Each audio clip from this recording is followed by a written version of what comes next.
Okay, in this video I'm going to show you how to repair the file RAR I create.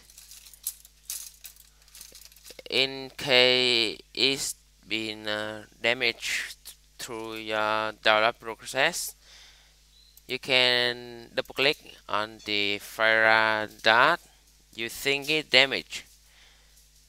Okay, here I create a small RAR file.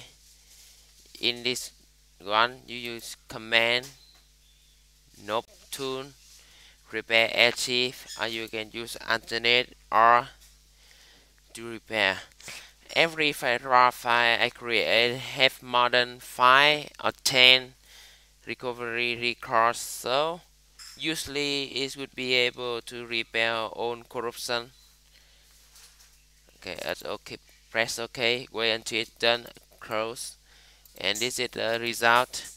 You can delete the old RAR, then using the new file as the finish download file. Okay, extract, use my password. Here we are. Okay, thank you, and be happy while download my in my website.